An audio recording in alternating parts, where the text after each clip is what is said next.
Hi guys, it's Carol. How are ya? I'm pretty good.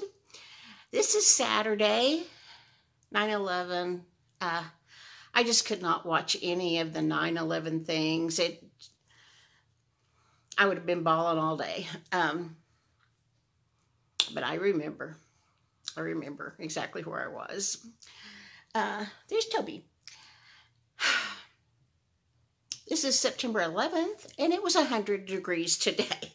I don't know about you, but I am ready for fall. Tired of the hot weather, but otherwise, I don't know why I don't get anything done. I'm way behind on watching my favorite people's YouTube channels. I am caught up on comments. I'm behind on doing things. I don't know where my time goes or what I do other than the homeschooling. That's going great.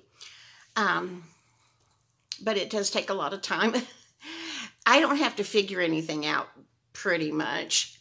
The kid's dad purchased an online school thingy. I don't want to discuss the brand because I found that is like religion and politics. Don't go there. But Casey and I switch kids, and we watch. They watch stuff on their laptops and answer the questions and things. Casey and I watch all the videos with them because we want to see what they're learning, see what they're teaching them. And then we have a bunch of things that we do that doesn't involve the laptop, like reading and writing and art. And they have music appreciation, but they don't have an art class. They have 7 classes. One is elementary engineering, music appreciation, emotional learning, social studies, language arts, math, and reading, I guess, is what they are. Both the kids love elementary engineering the best. But we have lots of library books that on their reading level and just on subjects to read and learn about. And we just keep busy all day long with them, and that's a lot of fun for all of us. It's going good. I do not want them in public school. This week, there was something like 201 or 209 school children were tested positive, and 24 teachers for this week. I know out of the whole school system, 201 students is not the majority, but it's heartbreaking for every 201 families that their child has COVID. I just don't want my children, my grandchildren, or my children up in the hospital on a ventilator. So homeschooling is good for this year. You know, next year will be another year. And their dad and mom are looking into karate classes and scouts and other things where they might get some socialization, but still, that's being with other people that you don't know. Toby, thank you. Anyway, moving on. Homeschooling is going good. I did a video yesterday. For my new subs, never confuse me with a cooking channel. That is, I am not a cooking channel. I'm a channel where I talk to you like you're my sister or you're my best friend that's come over to sit on the couch with me, and I'll tell you what I'd tell them. That's what my channel is. It is not a cleaning cleaning video or a cooking video. Sometimes I cook. That's not saying this is how you do it. No. But I did make a video where I was cooking something. I have to tell you, I have a weak wrist. I'm left-handed, and this hand was, the bones were broken in a car wreck, and it's weak. It just has never been the same. And I have a little finger that's broken and never healed right that I sucked up in a vacuum cleaner when I was trying to pull something out. But anyway, basically this hand is my dominant hand and it's really weak and I drop things all the time. But in this video, I didn't do the dropping. It was Casey. That'll be in there, what dropped in my kitchen floor. But anyway, in this video, I'm making apple monkey bread. Oh my gosh, it was good. It was good. It did not turn out exactly like the picture I saw on Pinterest. I'll see if I can look that up and take a screenshot of that so you can see what it was supposed to look like. But even though it doesn't look perfect, it was delicious and it was super easy and we loved it. So I'm going to attach the pictures of where I'm cooking, but this is not a teach you how to cook video. Hang on, here it comes. Here is where I found the recipe on Pinterest. Theirs looks so pretty. Okay, here's the recipe for the filling. You peel, core, and dice 3 apples. They're supposed to be diced into 1/4 inch cubes. Put them in a bowl, stir 1 tablespoon of lemon over them.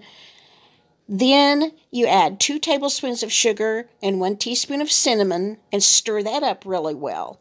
The 1 tablespoon of butter you're going to put in a pan and melt and saute the apples for 7 minutes until they're tender. I just used some apples that were in my fridge. The bigger one is a Fuji. I'm not sure what the other 2 are. Maybe a Delicious, I don't know. Here I chopped them up. They should have been a little bit smaller. And then I put them in a bowl where I added the 1 tablespoon of lemon juice to keep them from turning brown. I'm not sure why, since you're going to bake them, but that's what it said. Then you add a tablespoon of sugar and the cinnamon, stir that all up. Next, I put a tablespoon of butter in my pan, and I'm melting it so I can add the diced apples and saute them. I believe it said 7 to 10 minutes. I stirred it pretty much constantly. You just want to get them soft. Here are the ingredients for the bread.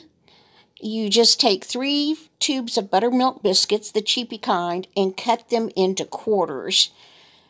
Then you mix them in with the sugar mixture and stir them up to get them coated really well.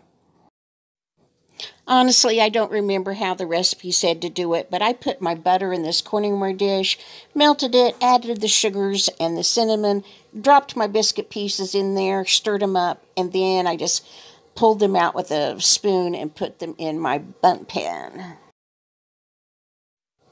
Okay, I really sprayed my bundt pan really well. Then I put in a layer of biscuits, a layer of that diced apples, another layer of biscuits, diced apples until I was done. Then I poured the rest of the sugar butter mixture on top and just drizzled it around in there and put it in the oven. You bake it at 375 for about 30 to 35 minutes. This is Taylor mixing up the glaze. I'll stick the recipe for it in here.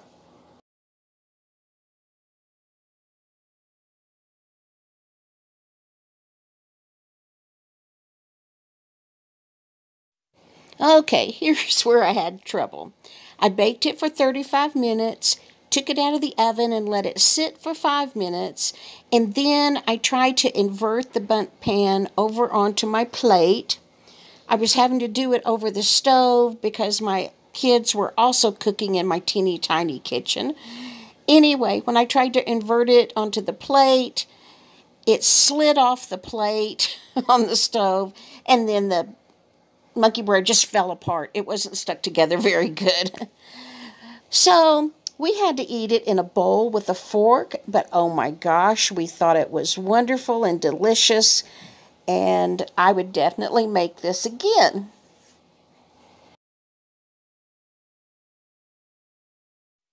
My oldest daughter had come over, Becky, to have lunch with us, so Casey and Becky and Taylor were also in my teeny tiny kitchen trying to make homemade burritos and, dice lettuce and tomatoes and things.